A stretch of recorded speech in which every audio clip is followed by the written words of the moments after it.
These Williams F-7s have been a continual source of projects for me. In an earlier episode, you saw how I brought one of the dead, non-functioning powered units back to life. So that's helpful, because I have a lot of F-7 shells without bottoms.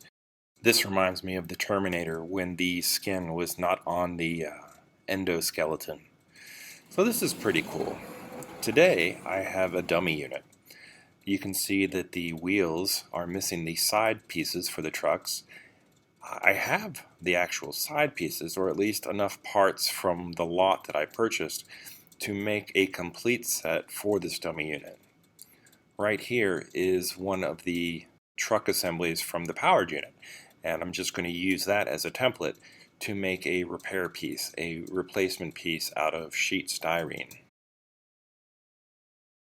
You cannot find these on eBay, and if you could, who knows how much they would be. So it's easier, I think, just to make my own. I start with just placing it on top of the blank plastic and tracing its basic outline. Making one of these seems like a pretty simple task, so while I'm at it, I might as well make a few more. In case I mess up one of these, I'll have a backup and I won't have to start over from scratch.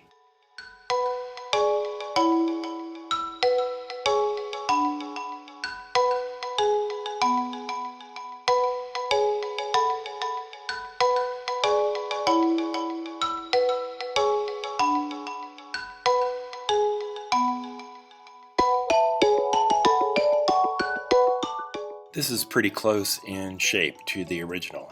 And I don't need to cut out that circular opening or those two rectangular holes, because this is for a dummy unit and those spaces are for the gears and the motor on a powered unit.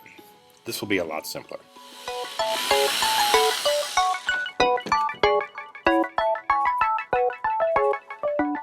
The pilot holes have been made, and now it's time to move on to a larger drill bit, and this is the actual size for the openings to fit over two little nubs in the back of the frame, and there's a screw hole in front.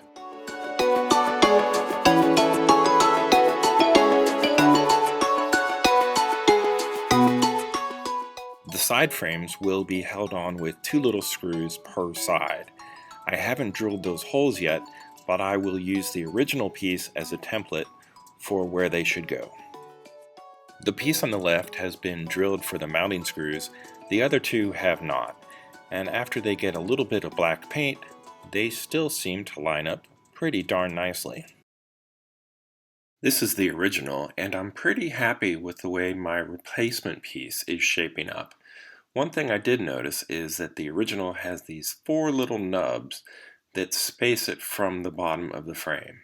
I already painted my piece of plastic, so I had to remove some of the paint and figure out a way to make those little nubs. I have some of this plastic sprue left over from a model tank, and it should be just about the right diameter to make four little nubs. I'll place these little dots of plastic on my replacement part in roughly the same position as the original. The plastic weld solvent cement works great here.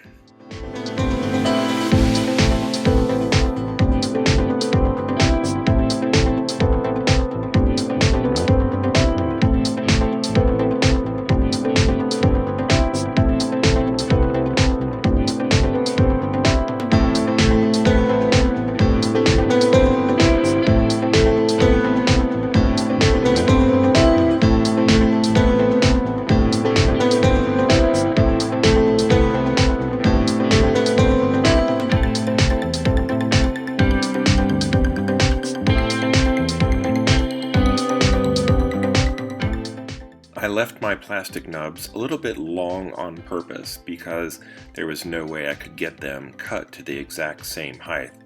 But now I'll take a nail file and just smooth them all down to the same height. Since I've added some plastic and removed some of the paint, I'll take it back and give it another light coat of flat black. I no longer need to use this piece as a template for the part I fabricated, and I can reinstall it on the front trucks. The apron will go on after this, and once those two pieces are reinstalled, I can put the whole front assembly back on the frame.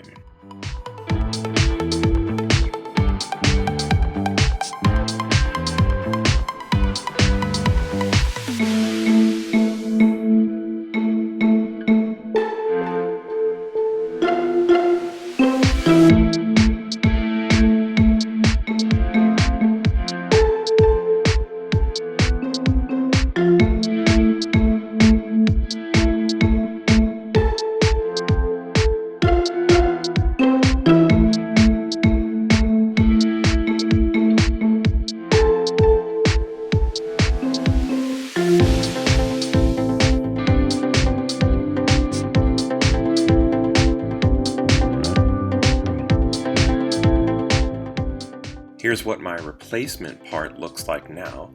It's been repainted with some flat black paint, and I'm ready to reattach the frames to the side of my new piece. One problem is the little holes that I drilled are a little too small for the screws that I'm going to be using. So I'll just consider those pilot holes, and I'll use a larger drill bit to make the holes fit the screws needed to hold the frames on.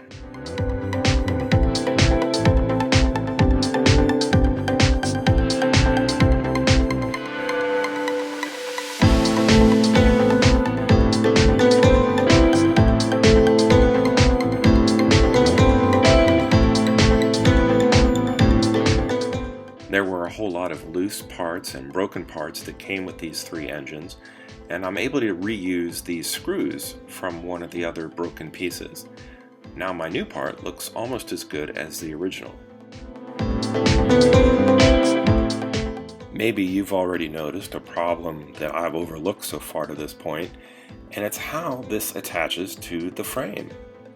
I didn't think I needed those holes on my replacement part because this is a dummy unit. I thought only the gears and the motor poked through those holes into the truck below. But it's also how this piece is attached to the frame. So I had to drill a pilot hole and then enlarge it with a 3/4 inch spade drill bit, and I'm getting closer to getting this back together. It's not going to be as perfect as I thought it would turn out, but these little rough cuts won't even be seen once everything is back together.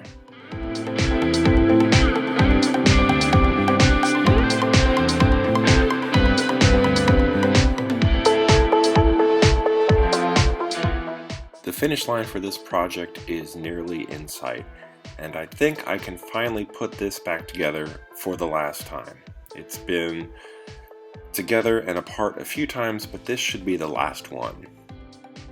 I decided not to repaint that cut out area, so a little bit of white plastic will always be exposed, but when this is back together, you'll never see it, and from the outside, this will appear and work just as if it came from the Williams factory more than 30 years ago.